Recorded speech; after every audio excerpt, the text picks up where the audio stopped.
Baik, selamat pagi. Berjumpa lagi dengan saya. Sebelum saya mulai, saya mau menyapa dulu. Apa kabar di hari ini? Bagaimana rasanya sudah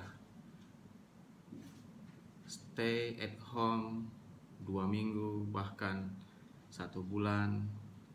Tapi saya harap tetap tidak mengurangi produktivitas para peserta pejuang abdi negara di dalam mempersiapkan seleksi kemampuan bidang.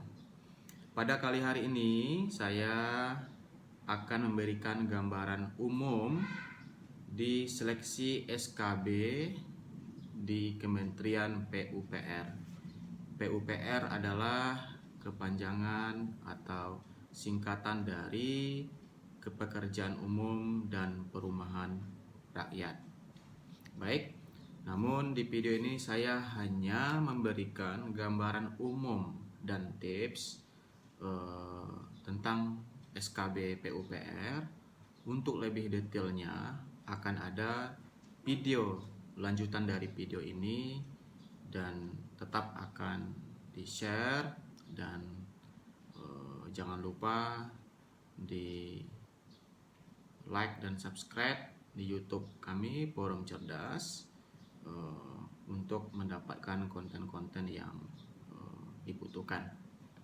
Baik, di PUPR sama dengan bidang-bidang yang lain, ada 2 jenis tes SKB karena ini adalah kementerian, yaitu ada tes bidang yang disebut dengan TKB, ada disebut dengan psikotes lanjutan. Jadi di PUPR tidak ada seleksi atau tes psikotes. Maaf, wawancara maksud saya. Hanya ada 2, tes kemampuan bidang dan psikotes lanjutan. Adapun formasi-formasi umum yang ada di PUPR itu kita mengenal ada teknik pengairan, jalan dan jembatan, penyihatan. Nah, jadi saya sampaikan di soal-soal TKB PUPR jangan dibayangkan kita nanti akan hitung-hitungan bangunan, hanya soal-soal umum saja. Seperti kalau di teknik pengairan akan ditanya apa bedanya bendungan dengan bendung, itu beda. Apa fungsi bendungan. Jadi relax saja. Nah, sama kalau kita presentasikan untuk penilaian di PUPR ini, TKB itu 40% akan menjadi indikator kelulusan, sedangkan psikotes adalah yang paling tinggi yaitu 60%. Nah, kita coba membahas ringkas tentang beberapa formasi di PUPR seperti halnya sumber daya air. Coba nanti para peserta seleksi CPNS dipelajari tentang jenis-jenis irigasi, bagian-bagian bendungan, waduk, bedanya bendungan dengan waduk, ya. Kemudian juga pelajari situasi-situasi emergensi kapan dikatakan pada saat pekerjaan-pekerjaan PUPR ini disebut situasi emergensi. Kemudian memang tadi saya sampaikan yang dipelajari adalah pengetahuan dasar saja. Nah, baik, di PUPR juga ada formasi surveyor. Nah, kalau surveyor lebih banyak nanti di pekerjaan sebagai seorang surveyornya, ya. Jadi tidak perlu khawatir seorang surveyor tidak menguasai di hitung-hitungan. Oke.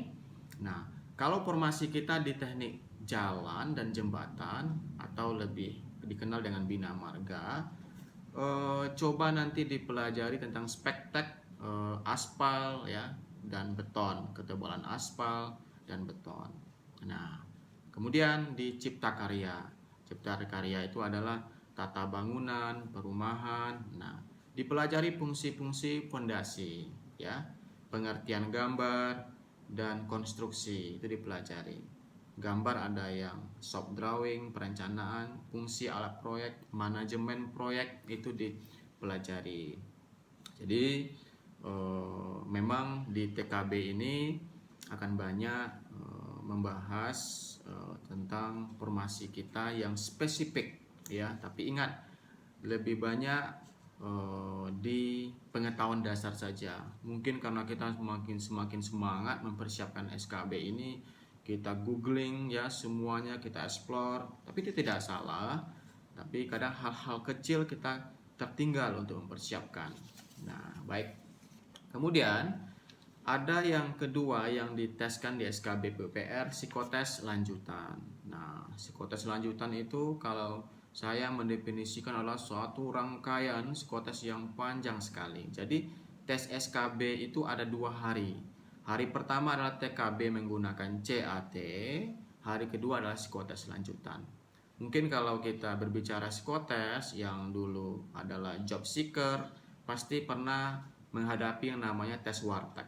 Tes warteg yang ada 4 atau 8 kotak disuruh menggambar. Ada tes menggambar orang atau pohon, ada tes koran juga, tes kepribadian. Nah, ada juga di tes psikotes lanjutan itu diberikan satu helai kertas yang ada lingkaran, kita disuruh menggambar apapun sampai lingkaran itu penuh. Nah, itu namanya tes menggambar. Nah, yang terakhir di tes psikotes lanjutan ada tes esai. Tes esai itu adalah menjawab satu buah pertanyaan tapi jawabannya itu 2 halaman. Nah, biasanya pertanyaannya adalah jika aku menjadi titik-titik. Jadi kalau kita di PUPR berarti jika aku menjadi ASN di PUPR maka dijawablah sepanjang-panjangnya sampai 2 halaman, itu yang disebut dengan soal esai. Nah, baik. Nah, kita lanjut sedikit di bagian tes TKB-nya ya. Tadi disampaikan pelajari saja yang berkaitan dengan formasi kita yang dasar-dasar kita pilih ya formasinya. Tidak perlu mengkhawatirkan ada soal-soal tentang hitungan itu di SKB PUPR. Nah, untuk lebih lanjutnya bagaimana tentang pengadaan, terus tentang izin mendirikan bangunan, perumahan, tata kelola air, irigasi, dan hal-hal yang lebih spesifik tentang PUPR, hal-hal yang spesifik tentang teknik pengairan, jalan dan jembatan, kemudian juga perumahan rakyat. Nah, akan diberikan pada video berikutnya dengan pemateri yang memang handal di bidang ini, yang menguasai sampai nanti ke proyek pengadaan. Nah, jadi tunggu video berikutnya. Sekian dari saya, terima kasih dan selamat pagi.